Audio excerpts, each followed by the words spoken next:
Hello friends, welcome back to our YouTube channel Malavika Deepika vlogs. ഞാനാണ് ഇന്ന് edit ചെയ്യുന്നത്, മാളവികയല്ല. ഞങ്ങൾ ഇന്നൊരു ഐസ്ക്രീം ഉണ്ടാക്കാൻ വേണ്ടി പോവുകയാണ്. ബട്ടർ സ്കോച്ച് ഐസ്ക്രീമാണ്. അതിൻ്റെ പൊടി മേടിച്ചിട്ടുണ്ട്.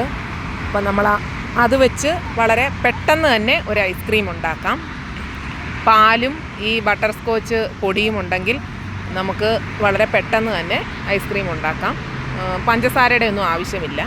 ആദ്യമായി പാല് ഒരു പാത്രത്തിലൊഴിച്ച് തിളപ്പിക്കാനായി വെക്കുക. നല്ലവണ്ണം തിളയ്ക്കണം. അത് ഇളക്കി കൊടുത്ത് തിളച്ചതിന് ശേഷം നല്ലവണ്ണം ഇളക്കി കൊടുത്ത് അത് തിളച്ച് നല്ല ഇതായി ഒന്ന് പറ്റി വരണം. അതിലെ ജലാംശം ഒന്ന് മാറി വരുന്നത് വരെ നല്ലവണ്ണം ഇളക്കുക. നല്ലവണ്ണം ഇളക്കി അതിൻ്റെ ആ ജലാംശം എല്ലാം പോയി ഒരു 5-6 മിനിറ്റ് എങ്കിലും നമുക്കത് ഇളക്കണം. ഈ ഇളക്കി ആ തിളയൊക്കെ നല്ല ഇതായിട്ട് വന്നു നല്ല ശരിയായതിന് ശേഷം വേണം നമുക്ക് അതിലേക്ക് പൊടിയിടാൻ വേണ്ടി. അപ്പം നല്ലതായിട്ട് തിളയ്ക്കട്ടെ.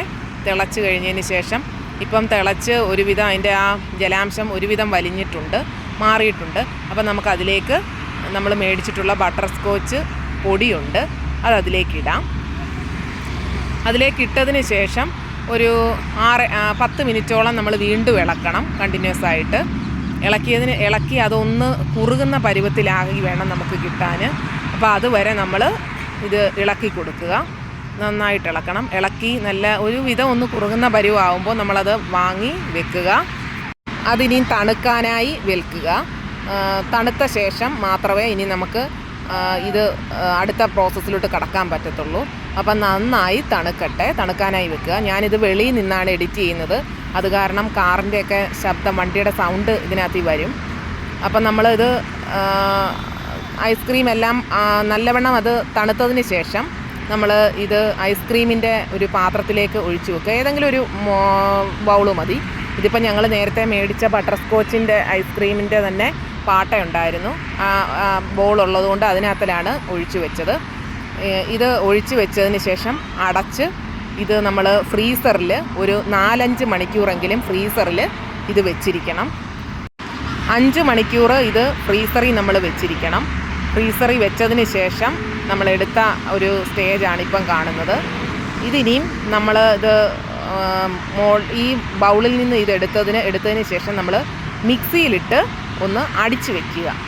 ഒന്ന് അടിക്കണം, നല്ലതായിട്ട് അടിച്ച് ഇത് നല്ല ഒരു ഇതിലാക്കണം. അപ്പം നമ്മൾ ഇത് എളുപ്പമെന്ന് ചെയ്യാവുന്ന ഒരു ഐസ്ക്രീമാണ്. പാലും ഈ ബട്ടർ സ്കോച്ചിൻ്റെ പൊടിയും ഉണ്ടെങ്കിൽ മാത്രം മതി. പഞ്ചാരയുടെയോ വേറെ ബാക്കിയുള്ള ഒരു എസൻസോ ഒന്നും ആവശ്യമില്ല. അപ്പോൾ ഇത് നല്ലവണ്ണം തണുത്ത നമ്മൾ 5 മണിക്കൂർ വെച്ചിരുന്നത് നമ്മളിപ്പം മിക്സിയുടെ ജാറിലേക്കിട്ട് അടിച്ചുകൊണ്ടിരിക്കുകയാണ്. തിരിച്ച് വീണ്ടും ഐസ്ക്രീം ബൗളിലേക്ക് തന്നെ അടിച്ചതിന് ശേഷം ഒഴിച്ച് വീണ്ടും ഫ്രീസറിൽ തന്നെ വെക്കുക. പിന്നെ കുറച്ച് സമയത്തിന് ശേഷം നമുക്കിത് ഉപയോഗിക്കാം. അപ്പോൾ ഇത്രയേ ഉള്ളൂ ഐസ്ക്രീമിൻ്റെ മേക്കിംഗ്. ഞങ്ങളുടെ ചാനൽ ഇഷ്ടപ്പെട്ടെങ്കിൽ നിങ്ങൾ സബ്സ്ക്രൈബ് ചെയ്യുക, ലൈക്ക് ചെയ്യുക, ഷെയർ ചെയ്യുക, കമൻറ്റ് ചെയ്യുക. Okay, tata, bye bye. Okay, see U.